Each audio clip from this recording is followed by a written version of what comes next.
Okay, we are recording. Excellent.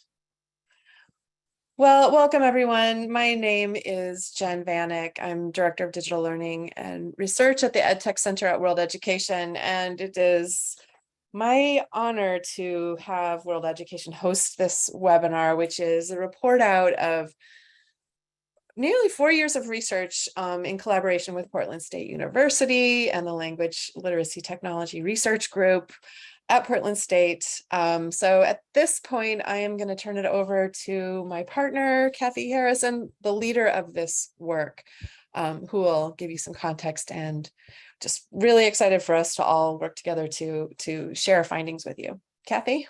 Great, thank you. All right, so thanks everybody so much for coming. We're going to start by just introducing ourselves, who we are and what we did. My name is Kathy Harris. I'm at Portland State University and the director of the Literacy, Language, and Technology Research Group. Jill, would you like to introduce yourself? Good morning, good afternoon, everyone. It's great to see you today. My name is Jill Kastick, and I'm a professor in the College of Education at the University of Arizona, and also a participating member in the Literacy, Language, and Technology Research Group at Portland State University. Thanks. All right, Gloria. Hello, everyone. Thank you so much for being here today. Yes, I am Gloria Jacobs. I'm a research associate at the Literacy, Language, and Technology Research Group in Portland State. All right, Jen, you didn't really get a chance to introduce yourself. I'm sorry, Gloria, go ahead. I introduced you. No, that was it. I was just handing it all back over to Jen. All right. Yes, so my work at World Education, I do a lot of field testing of technologies and work on figuring out how to leverage technology to support digital literacy and learning for adult learners in multiple contexts. And just great to be part of this group. Thanks, Kathy. All right, thanks so much, Jen. And we want to a big shout out and a thank you to Walmart and walmart.org for supporting this research. They have been wonderful, wonderful to work with throughout this process. So thank you all to walmart.org and Walmart. All right, so let's jump in a little bit. I want to tell you a little bit about the goals of our research, which was to examine the factors that influence frontline service workers' ability to participate in and sustain their participation in employer-supported education and training initiatives. Employers, educators, and others who design learning want to know why people do and don't participate in learning opportunities that are offered. In particular, we wanted to center the voices of workers. We talked to many who participated in employer-supported education and training initiatives, and we call these people working learners, from a variety of industries and locations. We looked at characteristics of the employer-supported education and training and examined working learners' participation in and preferences within those, as well as learning outcomes.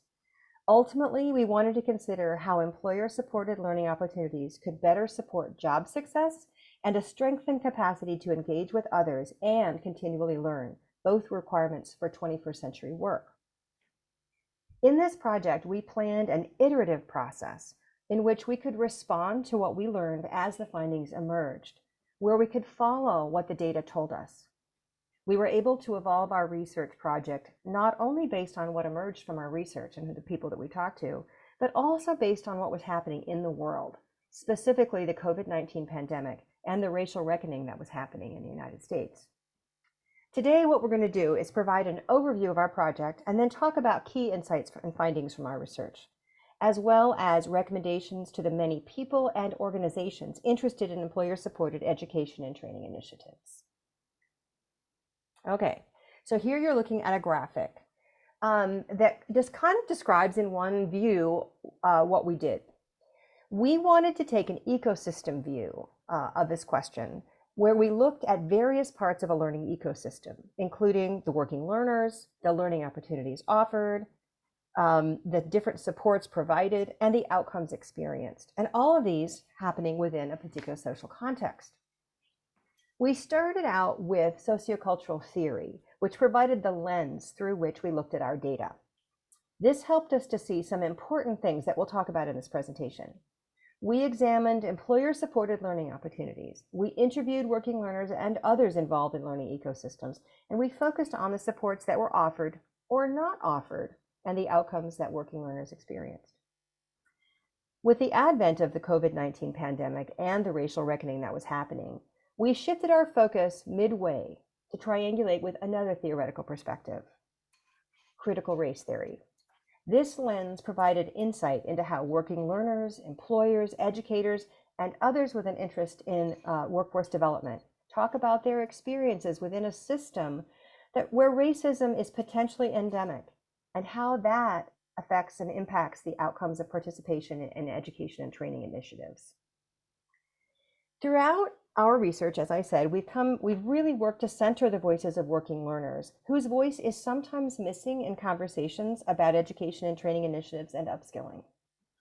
We also brought in the voices of many in the learning ecosystem and others to respond to our emerging findings as they were emerging. We asked, are these findings relevant? Are they meaningful? Are they timely? Are we asking the right questions? And what are we missing? We brought together groups of working learners, employers, educators, those who work in workforce development, people from unions, academic advisors, and so on. We asked for their input on our emerging findings, and those conversations directed us to go back into the data with new questions. As we went through the research process, we posted blogs, wrote an academic paper, and made presentations to describe our process and emerging findings. We didn't want to wait until the end to tell people what we were finding. We wanted to talk about it as we went. That allowed us to invite comment and input from people in many fields, and that also guided our research. By producing all of these things throughout the research process, we wanted to be transparent about our process and include many voices. Now that we are at the end of the research process, we produced an interactive web report that synthesizes our findings and connects the reader to the many resources that we've produced along the way. We've worked to make this easy to access. Readers can read from the beginning to the end and follow all of the hotspots, or a reader can select a section of interest from the menu on the side and go directly to that section. Alternatively, a reader can download the report, which is an executive summary and a synthesis of our findings, and read it that way. We invite you to visit our web report at the link on the slide. Now, I want to turn the presentation over to Dr. Gloria Jacobs to start us off by talking about learning ecosystems. Thank you, Kathy. Okay, so as you saw on our ecosystem graphic, learning systems are complex. Learning ecosystems are complex. But while there's no single model that describes all learning ecosystems, what our data do show is that ecosystems do share a set of components. At the broadest level, our data has shown us how learners, opportunities, supports, outcomes, social contexts interact to form those learning ecosystems. The data also show that learning ecosystems are not fixed, but they are fluid. That is, what is contained in a learning ecosystem and how they interact shifts and changes given the context and conditions in things like the economy, in society, and in the workplace. There's three parts of an ecosystem that we want to turn your attention to. Firstly, it's the idea that multiple elements operate best when everything works together. When one or more elements is not fully functioning or is absent, the health and sustainability of an ecosystem may suffer, and the ability of working learners to succeed and advance may be limited. For example, one of our participants worked really hard to engage in multiple learning opportunities made available through a variety of organizations, such as her employer, her local workforce board, and her own efforts, her independent learning. And at first she was doing really well and learning lots and applying it to her work, and she was supported by her employer. But then the economy changed and her company made changes to the management structure. And this resulted in limiting her chance of advancement. Additionally, the supervisor who had been supportive of her learning and her advancement left, and a different supervisor was not as supportive. In fact, this supervisor actively undermined her efforts for growth and job advancement.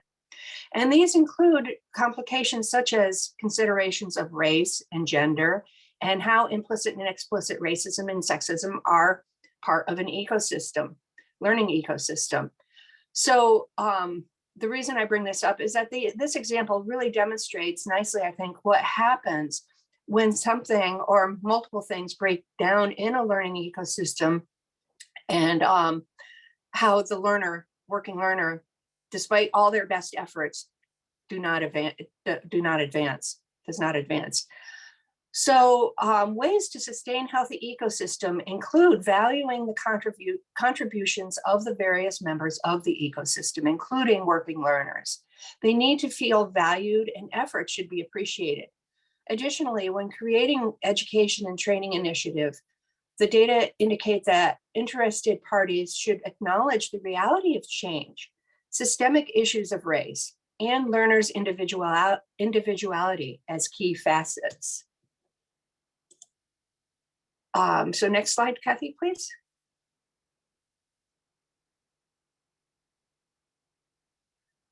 So we've come to define learning ecosystems also through the consideration of the learning goals of working learners, along with the initiatives offered by employers and other organizations, and how working learners are active participants in a complex and dynamic ecosystem.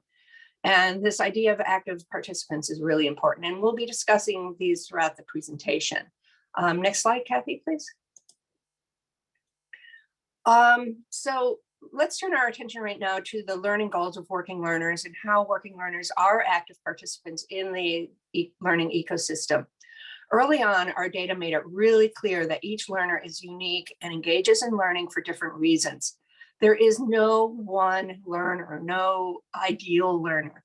So learning opportunities really need to acknowledge those different goals and needs.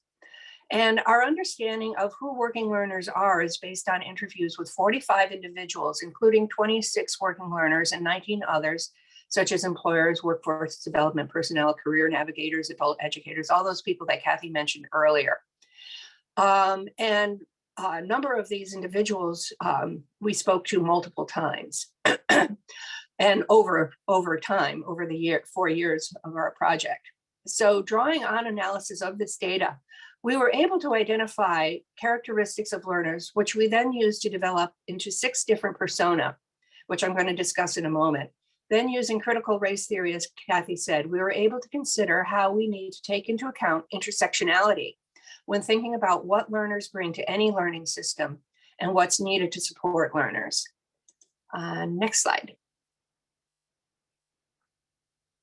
So before showing you the 6 persona, I just want to touch on what is included in each persona. These include the current position, past educational experience, learning goals, both long and short, the barriers to learning experience, and what supports were drawn on. The learning goals we identified came from the data, as I said, and are represented in the different persona. Now, it's important to remember that the learning goals are fluid. That is, an individual can be engaged in learning for more than one goal, and those goals can and do change according to the everyday pressures of their lives. For instance, some of our immigrant and refugee participants were learning foundational skills, English, as a way to advance their careers, but also to prepare themselves for learning in the future. Other participants in different contexts were engaged in learning job-specific skills. But as they did that, they gained the confidence in themselves as a learner, which then led them to engage in learning for job advancement. And next slide. A challenge of presenting what we learned about working learners was the need to describe them as more than the single archetype that we saw represented in articles and field reports. To that end, we developed an empirical process for drawing on the data to create persona, or type of composite description, which allows for the transferability of our findings. These persona provide context for others to understand the findings and also provide a counterpoint to the way that working learners typically have been described in the literature. So based on the data, we created 6 persona, one each representing many participants. And each persona is a story that illustrates a broader perspective and describes a type of working learner. Each persona not only includes the characteristics of working learners and their goals, but also factors that impact learning, supports and barriers, and how learning relates to the job. Discussion of these persona unfolded across a series of convenings toward the end of our project. And while the persona were appreciated and seen as useful by research partners, The participants in the convenings offered helpful feedback. We heard of the possibility of other possible persona, and we also heard about how using persona has limitations. Nonetheless, we believe that the persona we developed offer a way for program developers and educators to see how working learners differ from one another, so that learning opportunities might be adjusted to better meet the needs of those individuals who might participate. Additionally, our process of creating persona can be helpful for organizations that want to create persona based on the people they serve. So now I'm going to hand it off to Jen Vanek. Yeah, thank you, Gloria. I'm going to talk a bit about the learning opportunities that the participants that we interviewed are engaged in. It's important to note that we observed many forms of learning throughout this project: informal, formal, incidental, and fluid, so moving across all of those categories of learning. Some learning activities were delivered online, others, like internships or direct mentoring conversations, were not.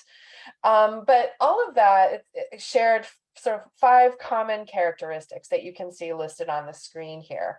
There were goals, there was encouragement, there was flexibility, and some degree of choice and relevance. So with those 5 factors together supported participation. So with respect to goals and encouragement, as shown in previous research, we found that learners' goals do drive their motivation to engage in employer-supported education and training. Just as you saw in the persona, our persona illustrated many of the purposes that were attached to the goals that the learners had.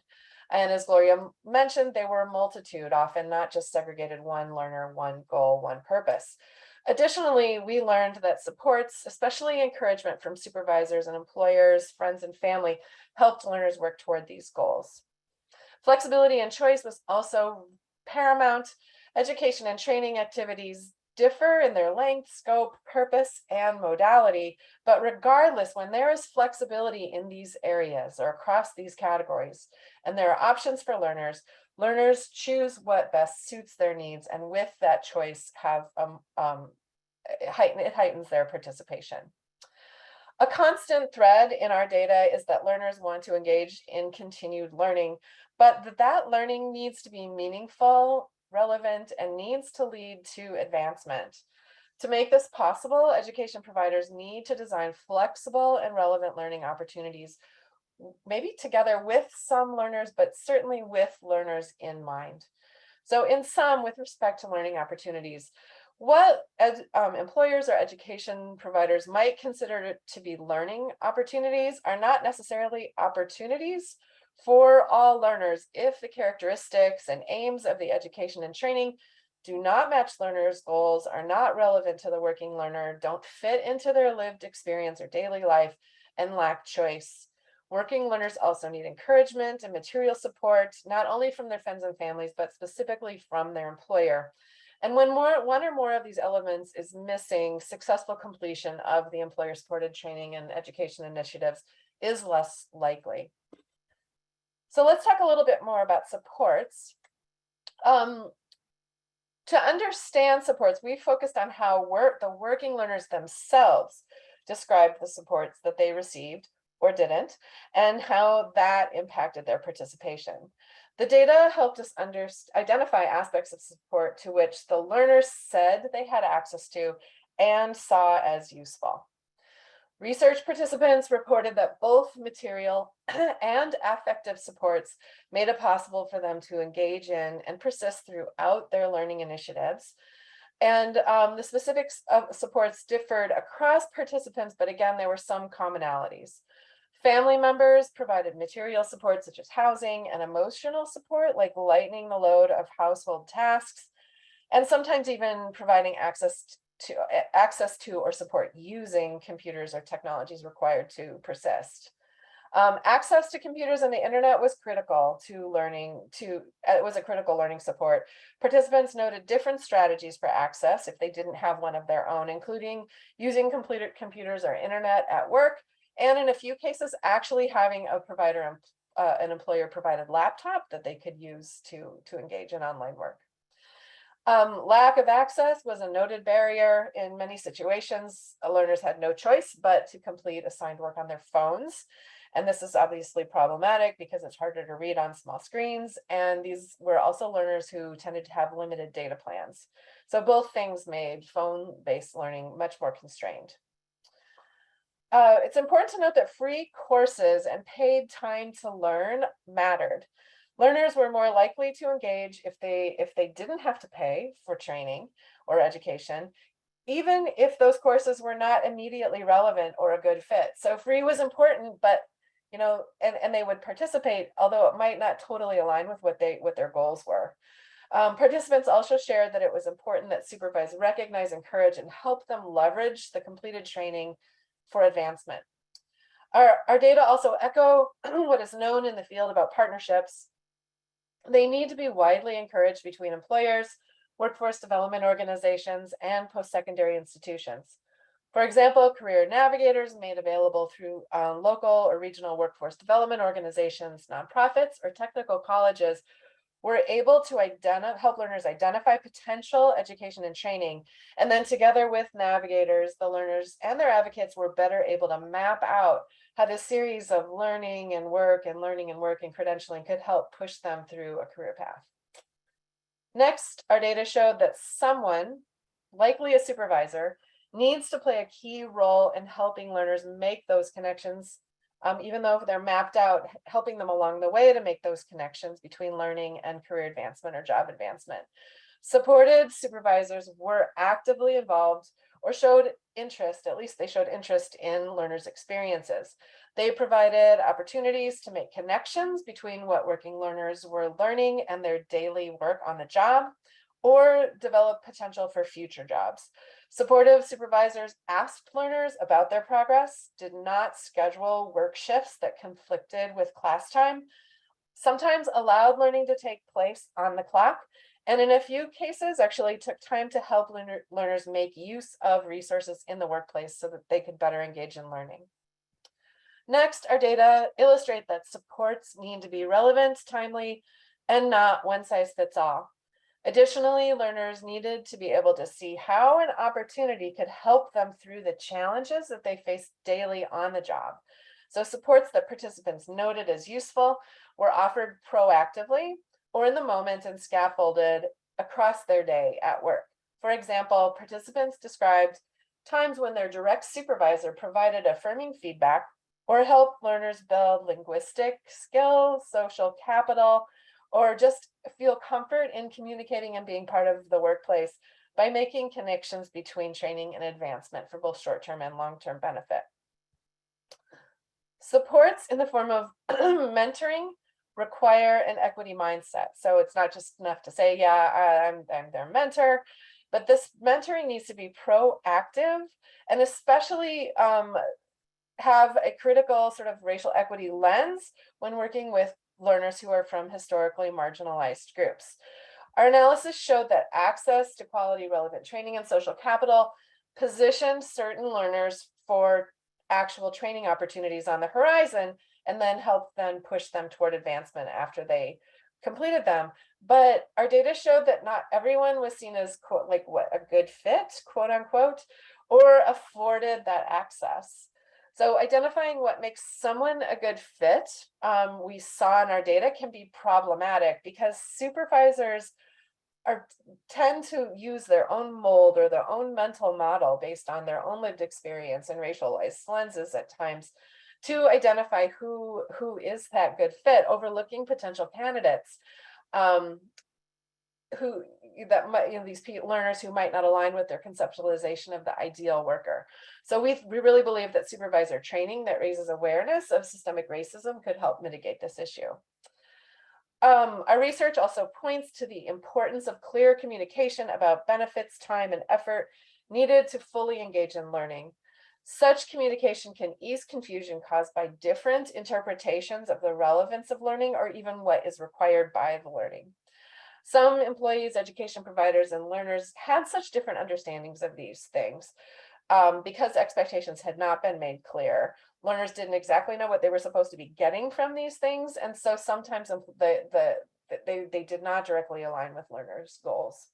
But making these through clear communication, proactive communication, the supports can be designed in a way that really does help learners. So in sum, our data suggests that learners engaged in these initiatives require support that's both affective and material. And with the support of trusted supervisors, working learners can seek out new responsibilities in the workplace. Proactive mentoring and strong communication between the learners, education providers, and employers can make learning relevant and advancement paths clear. And finally, if education and training initiatives are to go beyond attracting a narrow subset of learners, supports are best delivered through an equity lens. So let's talk a little bit about what happens, if the learning opportunities are in place, the supports are in place, what then comes next. So this next set of findings touches on what happens after learners participate in these initiatives. Simply put, we saw a connection between the initiatives and whether or not the working learner stayed or left to find a new job. To support retention, a few things need to be in place. First, employers need to acknowledge learning and recognize learners' efforts for participation if it's actually going to lead to advancement. This recognition should be a rich understanding of the learner's goals, the objectives of the training, and linkages to career advancement. Advancement is not guaranteed just because there's been some learning. In conversation with our research partners, we learned that it is essential for employers to create clear paths for advancement, and that working learners and employers should communicate about learning progress to make this possible. If an employer knows about education and training initiatives and is partnered with the education provider, that means participants are more likely to find positions upon completion. However, in things like tuition assistance, the employer might not be aware of the working learner's efforts, and so there may not be a possibility to leverage that for advancement within that same workplace. Another important point here is that many of the participants, especially those who were immigrants and refugees, were hesitant to raise the topic of advancement to their employers. They indicated that they felt like they had to be noticed by their employer first. And these participants worked really independently and fervently to further their own learning, but often without the knowledge of their employer. So they risked missing opportunities for advancement because they hadn't had this conversation. They were afraid to raise their hand. They felt like they had to sit and wait to be sort of like tapped. And this is connected to our next finding around retention. So when there is communication about learning and advancement opportunities are clear, retention appears to increase among our data set. Participants saw promising futures when their employers and their efforts were viewed as important, and the availability of a mentoring relationship with someone helped all of that happen. So in sum, our research indicate that when working learners will take advantage of education and training initiatives that are relevant and convenient for them to access, but that they might leave an employer because they couldn't see how this training and the supports available actually led to a change or an improvement for them at work.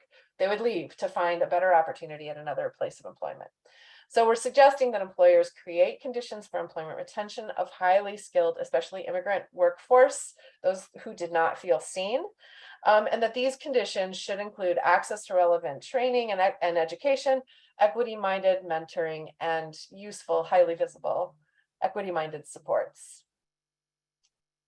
So I think we will now head to some recommendations from Jill. Thanks so much. We've given you a lot to chew on and a lot to think about, and we wanted to synthesize our messaging down into a few recommendations. Recommendation number one, it was very useful for us to be able to think about this context in terms of learning ecosystems. We recognize that each element of a learning ecosystem needs to be carefully considered when designing and implementing learning initiatives. When one or more elements of a learning ecosystem is out of balance, it affects the learner's successful completion of the learning experience, and a career advancement is less likely. Another recommendation is about really understanding the working learner. Our data showed that working learners make decisions based on their life needs and that they have agency when they're choosing what kinds of learning initiatives to engage in. The working learner needs to be understood as a key component of this ecosystem rather than a passive recipient of learning opportunities. As such, educational programming should avoid a one-size-fits-all solution, and instead it needs to be aligned with the motivations and goals of working learners. A lot of our data set focused on learners who are immigrants and refugees, and we wanted to really point toward some things that were important to understand about immigrant and refugee learners. They come from a wide range of backgrounds, a wide range of educational experiences, and they have particular needs that need to be fulfilled in the learning ecosystem. If employers really want to retain these highly skilled immigrant workers, they need to create those conditions for retention specifically by providing relevant education opportunities, equity-minded mentoring, and really understanding where these learners come from and what previous experiences they've had. Another set of recommendations really focuses on supports. An examination of supports that we found in this research showed that working learners need both encouragement and material support from employers. We know that they get this type of support from family and friends, but we really want to encourage this notion of support from employers. Supports provided by employers need to adapt according to the context, the industry, and be responsive to the needs of working learners, and those needs change over time. Support for one type of learner may not be appropriate for another type of learner, and so these need to be flexible, adaptive, and really customized to the needs of the learner. Another recommendation we had is to really think about our study participants and the understanding of the wider context. Study participants and our research partners in this work especially told us that they're not always able to make the connection between the education and training initiatives offered and the career advancement. And so employers, education providers would do well to help learners make these connections very specifically and to support them in finding the kinds of opportunities that meet with their needs, align with their needs, and change according to the ways that their goals are adapting, their life goals and circumstances as well. We believe that centering equity and applying an equity lens when designing, implementing, and developing training initiatives, education opportunities is really, really important. As the design of the learning opportunity takes place, employers specifically need to consider who can participate, who cannot participate, why some learners are not participating, and how to ensure that supports be provided so that participation, successful completion, and job advancement can follow. This is especially true when thinking about all kinds of support.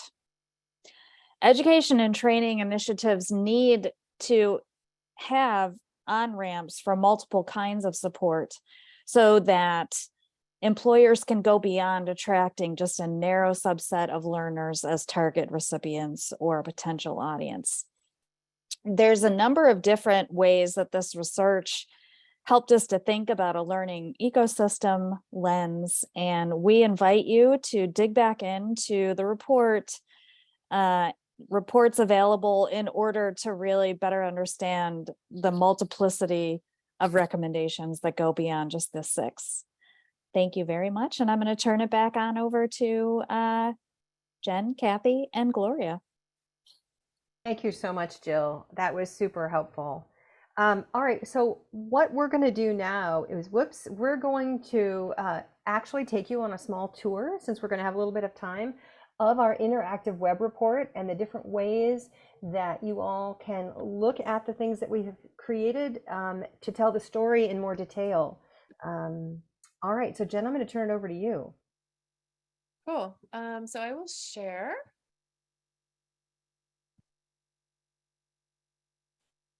Okay. All right, so I had chatted the link previously. I think I can just chat it again. I think I still have a cookie. Yep, there it is. So this is our web report. As we mentioned at the beginning, we have two ways in. We have this interactive website that lists all the sections of the paper, and then we also have a downloadable report that you can open and you can explore it that way. It's as Kathy mentioned, we have not been hiding our findings, waiting to the very end. All along the way, we have been writing blog posts. I think we have 40 blog posts. We have at least one peer-reviewed paper, and we have a multitude of conference presentations. And all of those media collectively represent a way for you to understand our findings. And all of those media, where we linked into this report.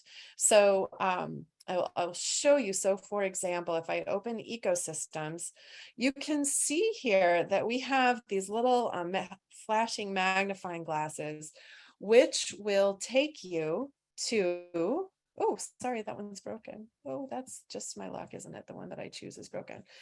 It will take you to the media that we base that section on. So for example, this under supports talks about one of our presents the blog on one of our persona, where we feature the supports that this learner got access to. So you can just click here and then you'll see it takes you to the media. So this is essentially what we've done is we've recontextualized all of our previous presentation of process and findings into a web report that gives you a chance to follow a path to deepen your understanding according to your interest through all of the work that we've done.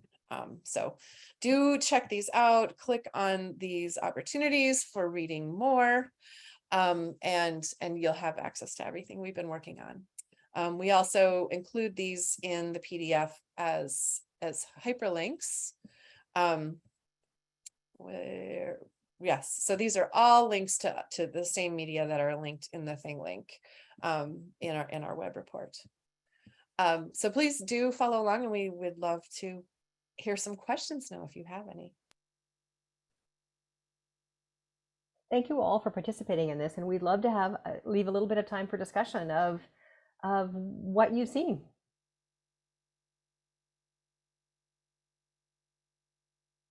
That's great, Patty. I'm glad you appreciate that. We wanted to be as visible in all of the work that we've done, and created opportunities to share just pieces of it where it's useful. Thank you, Rachel. Other questions? Go ahead, Maria Luisa. Hi everyone. Well, I appreciate very much having participated all throughout to see a final report like this that is concise. Not everyone can be concise. That's one of my best adjectives for my team, to work through concise reports. And also in terms of the interactive way of looking into it.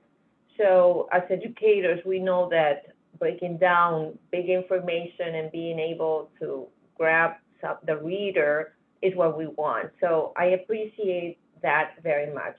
Needless to say, the content is so important and so interesting. I see myself bringing some part of it in presentations with the employers, or in presentations even with my own team, or the leadership in my organization, to help them understand the work we do when we are putting together trainings for healthcare workers, which is my area.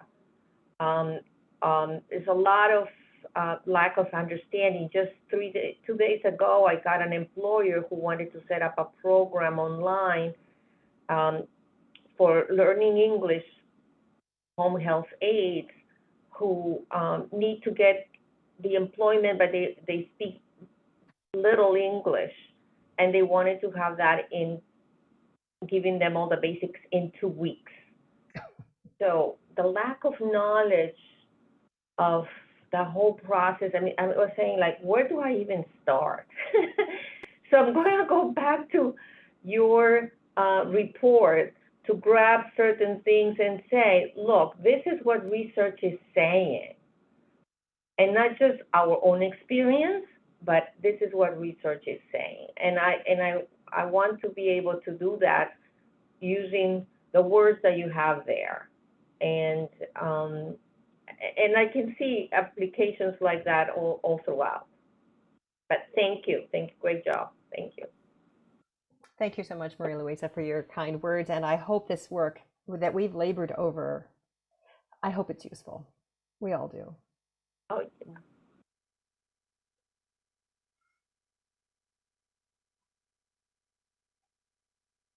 Oh, so Hyde Park asked a really great question. Do you want to unmute and just share your experience? Go ahead. Hi, Jen. It's nice to see you. Yeah, you too. As you know, at MSP, we do have those English classes. We were finally able to re-implement them this year. We got the budget back for it, and we did start the first week of classes about 2 weeks ago, or maybe a week ago. And one of the things that I heard from managers, so what we do is we communicate first to the managers, trying to get them on board. So a lot of the companies will pay the employee through that 2-hour period that they're in that class. So we try to get buy-in from the managers first, and then we ask them to distribute the information to their employees. So one of the issues that I've heard, and I heard this from 1 or 2, where they would approach an employee and that employee would actually feel offended. And I don't know again what their approach was, how they approach the class, but the way we market is we call it workforce English communications. And we say focusing on aspects of customer service. MSP has a number of customer service programs where employees can actually win awards if they get referred by a passenger or get a good review. So we teach them those programs. We teach them, getting through badging, renewing your badge. So it's not just English, it's also focusing on kind of like how to maneuver through the airport. I don't know if you have suggestions for what they might be able to do when approaching employees about it. Again, I don't know how they asked the employee, and what I've heard feedback from other employees is that once they take the class, they do feel more confident, and they might actually try to apply for that, upper position. We've had a number who've were promoted after taking classes and, et cetera. So that's great. I mean, I think that what our research would suggest is that offering a program, and it needs to be an offer that has clear connections to potential benefit, as well as what it would cost, what the sort of time commitment and so on would be. And making a lot of some flexible ways that people can participate flexibly, I think those are the things that our research would say might help that situation. Does anybody else want to jump in? I guess I'd add that I think a universal design kind of frame is interesting and useful in this situation, where you said it's about customer service and communication, and how that is maybe offered broadly, not having the English learners feeling like they're being kind of isolated and narrowed into a pool of others who need help, but rather if it's like broadly framed invitation to people to support customer service provision, that might be helpful. It's also, you said you don't know how they communicate about this to the learners, and so I think it is like the messaging is really critical. Right. And this idea that there is clear communication about what the benefits would be and have been for others is really important, and have it be an offer, not a targeted, oh, you need this, right? Which could potentially have been the source of the I know. And we have posters that we post around employee break rooms that are in multiple languages. So we give it to the managers too, but we also try to send it out directly to the employees so that they can apply on their own. And we have had a few students this time around actually apply directly to me. Right. And I know historically with these classes is once they're done, there's a lot of word of mouth and then we get more people coming in after that. But since this is the first one in, over 2 years. Yeah, great. Well, good Yeah. luck with that. And do Yeah, keep in thanks so touch if much. other questions come up. Yeah, thank you.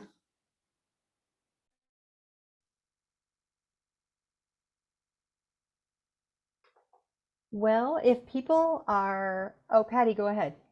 I don't know that I have questions, but I have I'm hoping maybe you elaborate. I don't know.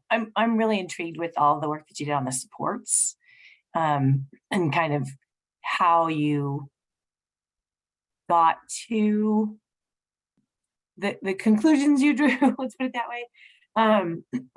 Because it's interesting. I think at a high level, what you found is probably not super surprising to, like, it makes sense, right? But I just dug in on one of them, the sort of paid, not paid time, and there's like complications in there. Like, is there anything else you might highlight in there in terms of the complicatedness of these supports and how they're not, I mean, again, your conclusions are like these things and you say yes, but I feel like there's a whole lot of complicated, complexity underneath there. And I don't know if you guys had more comments or more to elaborate on any of Well, that. I mean, I think I could start to jump in. It was so interesting to talk to people about supports and to sort of tease out what are the things that helped them to stay engaged and what are the things that didn't. And the stories that we heard about the kinds of things that ended up being quite specific to the situation, but that were super, super meaningful to a working learner. And that really drove, I'll give you two examples. So we had a young person who was working and really didn't see herself as somebody who had a lot to offer or a future in the company. And her manager said, I see potential in you, and started giving her little tiny opportunities to demonstrate her potential. That's not a big deal, right? But that made the difference between somebody who didn't see herself and somebody who said, I want to go into management training here. We had another person who was really doing well. He was participating in a lot of learning opportunities. He was being promoted, but he went for one job. In the interview, someone said to him, you talk too fast and you're saying too much and I don't understand you very well. And he didn't get the job in the same company.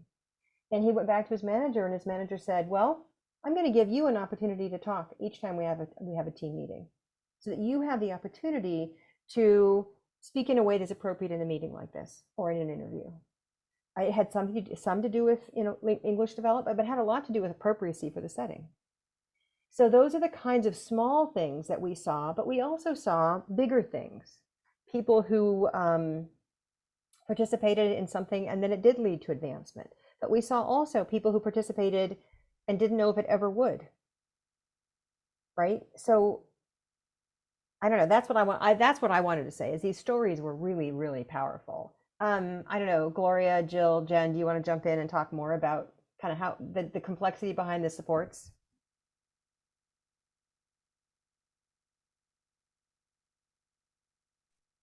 Well, Jill and Gloria, I feel like I've been talking more than you, so feel free to jump in. But I will say that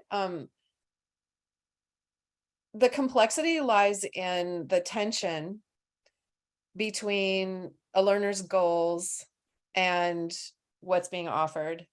And so just saying, hey, we've got free ESL classes, stay and participate in these free ESL classes. So that we had learners across multiple sites who were actually not the right level for the ESL class that was being offered for free. But they went and they had support from their employer to attend, but they did it because it was convenient and it was there. But it didn't lead to any improvement in their work experience necessarily or advancement. So that's what we mean by how, like, it's complex. It's too simple to say, if you offer paid workplace learning, learners will come and they'll learn something that will lead to advancement. It's more complex than that, where there are nuances, because it's all about humans and their goals and what employers can offer and what they can do. And I Um, wanted, go If I ahead. could address Rachel's question next, when we are ready. Do it. So Rachel asked about digital inclusion, and that's also a kind of complex question.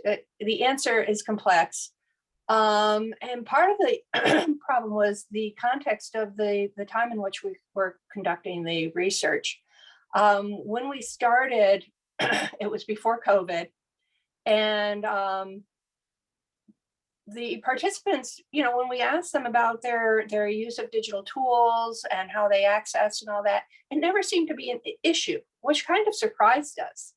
But then it really emerged that many of them were depending upon their phones for access. And which, as Jen mentioned at the beginning of the presentation, that is problematic because of the small real estate. And then, but also there's the issue of that we found in previous research is that people don't know what they don't know.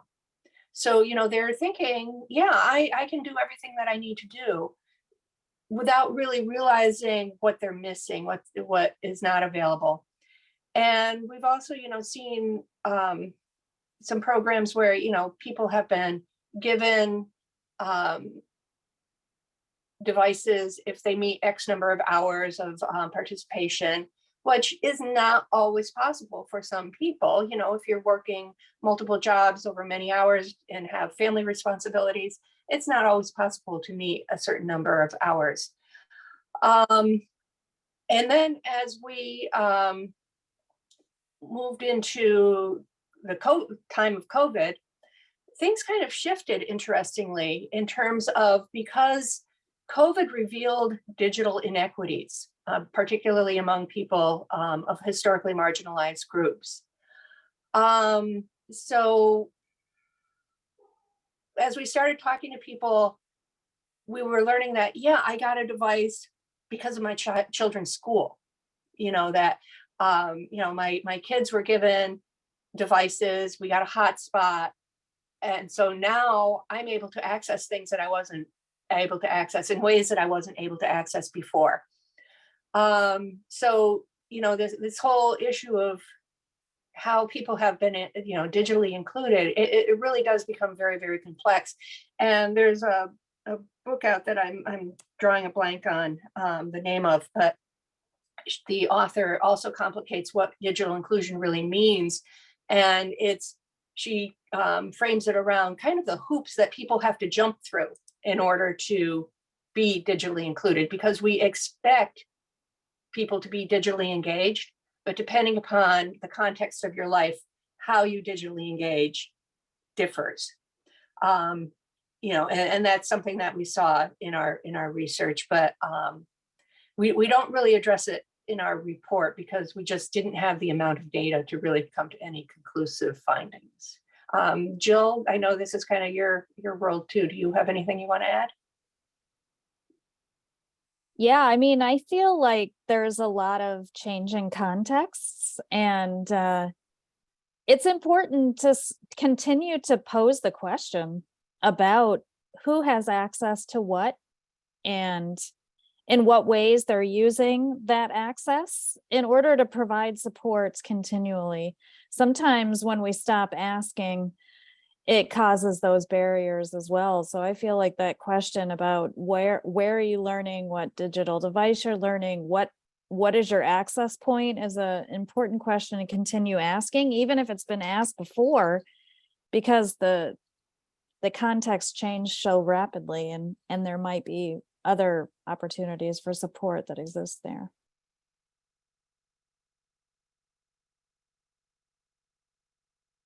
Kathleen asked a question about how much did the learners' coworkers play in the support area. I think that we have observations about that aren't necessarily spelled out in the report. So I'm just going to recall like a time when we were doing a focus group with a group of immigrant frontline service working women, and learned that they were all sharing YouTube playlists with each other to help with their English language development, completely independent of any organized learning on site.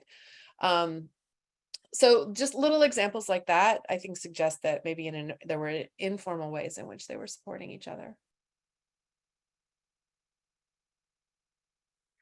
And I want to add to that just a little bit, and that is that one of the things we come away with this research, and we wrote about this in both our synthesis as well as a blog post, is what is learning and how to define learning. And learning is not just an organized formal activity, but as Jill has talked about, informal as well. Informal things, people do things with colleagues and on their own to meet the needs that they have. And all of those things contribute to a person's skill and what they bring to other learning opportunities as well as to the employment setting. So one of the things I hope is a takeaway from our research is kind of broadening how we think about learning, especially as it relates to workforce development.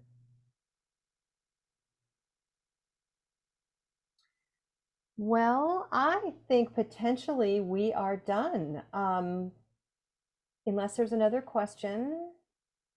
Oh, Rachel has a question to you, Jill. What other kinds of informal opportunities did we see people engaging in? Yeah, I'm seeing Jen responded here too. I was just going, Jill said there were kind of echoing what Jen and Kathy just said about what is learning. So the mentoring and then the YouTube playlist. I was just interested in those different informal learning that they were engaging in. This is all great. Thank you.